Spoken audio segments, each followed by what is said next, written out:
This video is sponsored by Infinity Kingdom. Day 40 in server 136 for the Revival of Cities event. Some of you in-game and over Discord asked me for my opinion about the Tower of Knowledge. Which skills should you pick to be the most efficient in battle? When should you start investing in a Tower of Knowledge? Should you max your immortal star levels first? Well, there are many variables connected to this type of decision, and that's exactly what I would like to discuss with you about. Before starting, remember that you can join us in server 136, Revival of Cities, Green Faction, Alliance EW, Infinity Warriors. You will find the link to download the game in the video description down below, and without further ado, let's get straight into it.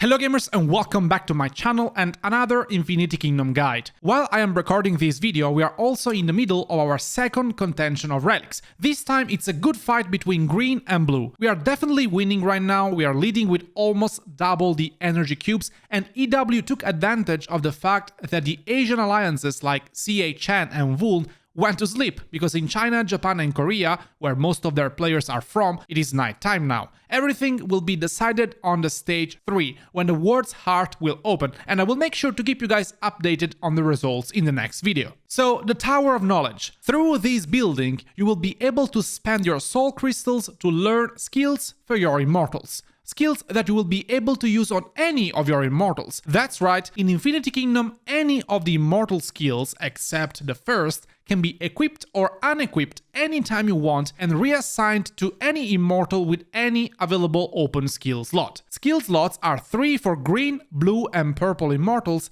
and 4 for orange or epic immortals. Increasing the star level of your immortals, the number of diamonds here on the top right, will also increase the level of the primary skill of the immortal itself, which is their characteristic skill, the only one that cannot be removed. Any immortal starts at 0 stars and level 1 primary skill, and it goes +1 for every star upgrade, up to level 8. And level 8 is also the maximum level of any of the skills that you can learn through the Tower of Knowledge. Let's focus on the epic immortals. The skill slot will open when you reach a certain star level. The second skill slot will be usable when your immortal reaches 3 stars. The third one when it reaches 5 stars, and the fourth and final one for an epic immortal when it is at the maximum star level, so level 7. It does not depend on the actual experience level of your immortal or the boost level, that is the one on the top right. If you're wondering how many immortal fragments it takes to level up the star level of any type of immortals and eventually max them out, on the screen you can see a picture with all the info.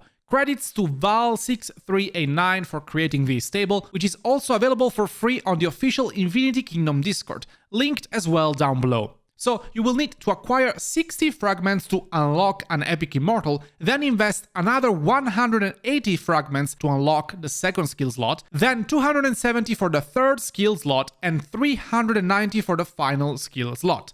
In total, we are talking about 900 fragments, which corresponds to 90,000 soul crystals in the market, because each fragment costs 100 soul crystals, and you can find them there in blocks of 5, 10, or 60 once you have unlocked a specific immortal. That's not always the case for every immortal. Sometimes you can find them only during events, and then for gems in the market after you unlock them, sometimes for both gems and soul crystals, sometimes in the roulette, in the arena, sometimes in multiple places at the same time. If you want to know where exactly you can find the fragments of a specific immortal you need, you can always click the plus icon right here and you will find all the infos you are looking for. Why did I say all of this before speaking in specific about the Tower of Knowledge? Because it's important that you know, especially if you need to min-max your investments, which means getting the best value for the currency you are spending, gems, soul crystals, whatever, that maxing out your star level and consequently the primary skill of your immortal should be your absolute priority. In the video about how to grow your march in Infinity Kingdom, which you can watch by clicking the card up on the top, we already spoke about the importance to focus on one march at a time without spreading your investment over 2, 3 or 4 marches. 2 is still doable, but only if you're spending money in the game. It's better anyway to focus, at least at the beginning, on one single march in order to grow your STP, strongest troop power, and be more ready for all the tasks and events happening in the game. You can see that my main march is maxed out in star level and EXP level. If you want to know why I leave my immortals to level 39 instead of 40, you can watch this other video. It's an experience trick I use quite often. Being my immortals already maxed out in star level, I started investing in the Tower of Knowledge. Once you have maxed out the star levels of your immortals and spent your soul crystals in that direction, the thing you can do now is to start adding skills. You already should know by now that the priority is to upgrade your castle level, because you will be able to unlock the next troop tiers by upgrading the training centers.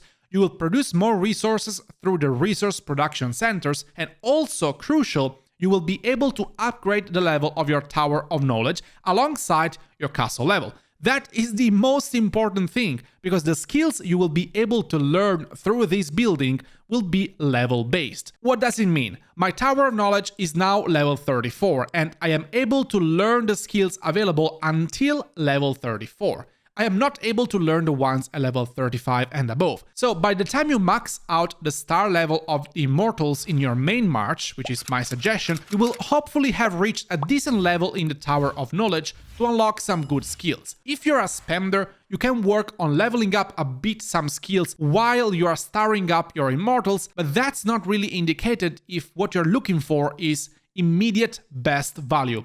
I want to make a disclaimer now. Every matchup is different. It is crucial to know that the final result will depend on the march you have and the skills you picked in relation to your opponent's march and skills. But as this is an introductory guide, I will make sure to suggest skills that are universally considered as good. Maybe they won't be the best ones in every situation you will find, but will for sure give you the best value for your investment. I also wanted to thank Boss Nasty for discussing with me about the topic. If you want to watch one of his Tower of Knowledge guides, I will make sure to link one in the description of this video. Check it out. As you can see, I have unlocked some early skills right here, green and blue skills. Please do not do that. That was not a mistake of mine, but a choice deriving from the fact that I rushed my main march in order to be better able to lead my alliance in the events and in the attacks. So I needed to make a sacrifice. Why a sacrifice? Because despite the fact that you can always reset the skills, which I did, they were not a level 1 but a higher level, you should know that you will lose part of your investment. First, you will lose the unlock cost,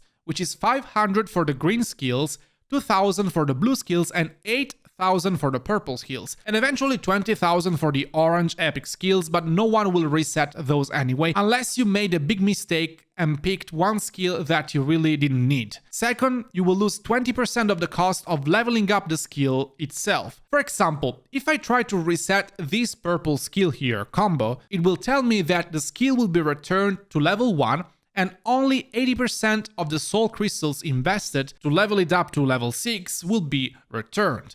In brackets, you will also see the number of crystals returned, in this case 22.6 thousand, so keep in mind that you will lose part of your investment. In case you want to rush your march with some early skills, as I did, you will lose the unlock cost and 20% of any leveling up costs. That is why I will now suggest some skills that will grant you an universal good value, and you will for sure keep using them even in the endgame on some of your marches, maybe the second one, the third one. Definitely, I will not suggest any green or blue skills. The first one you should consider investing your soul crystals on is when your Tower of Knowledge reaches level 24. I'm talking about concentration, which will increase all of your magical damage. Of course, you should assign this to an immortal who deals magical damage, such as Cleopatra. You will always find recommended immortals here, but only among your deployed immortals. Deployed means that they have been assigned to one of your march slots. If I add Merlin here, you will see him appearing in the recommended immortal section as well. Then I definitely suggest you pick up Anger, which is the specular of concentration, but for immortals dealing physical damage. This skill will increase all of the physical damage dealt. You can unlock this skill at level 27. At the following level 28, you will find Fighting Master, which gives you immunity to control and reduces the damage you receive by a certain amount in battles. This is particularly effective on defensive immortals, or immortals which deploy a shield, like Charles. This means that Charles will not ever be controlled, like stun for example, and his shield is always granted to be deployed. At level 29 and 30, you could consider picking up the two Novas, Toxic Nova and Fire Nova. Particularly effective on magical damage immortals like Cleopatra, will deal a great amount of DPS to the enemy. Still at level 30, you will find Adrenaline Rush, another great skill that grants your normal attacks a chance to gain extra energy and therefore casting your active skill earlier. Finally, once you reach level 31, you probably will have unlocked your tier 4 units already, you will be able to learn the first epic skills. I would pick them both up. Lifelink, which gives you a chance to share the damage you receive with your enemy, and Cleave, which is a powerful physical damage skill triggering on two nearby enemy units. I would then skip level 32 and I'd go to level 33 directly with Dual Master, granting you increased physical attack and immunity to Wound, and Berserk, which is the first aura skill that you can learn. Any immortal can equip only one aura skill, and for a good reason, they are very powerful. Berserk will grant you extra attack speed and also restore some of your health with every successful normal attack. I would stop here for the basic recommendation, the general ones. I am now at level 34 and I also unlocked Resist, which is great for my Charles. Going up, you will for sure pick Absolute Defense at level 35, and from there any picks will be determined by basically what you need in your specific march, and that will depend on the immortal, the element, the matchup, the enemy's choice of skills, and the ones you have already assigned to other immortals in other marches and consequently are unavailable, etc. I hope this video is useful and you learned something with it. I remember that you can join our alliance and come have fun with us by downloading Infinity Kingdom using my link in the description of this video. You will find us in server 136, Revival of Cities, Vita's faction, Alliance EW, Infinity Warriors. Thank you for tuning in and I will see you on the next one. Ciao!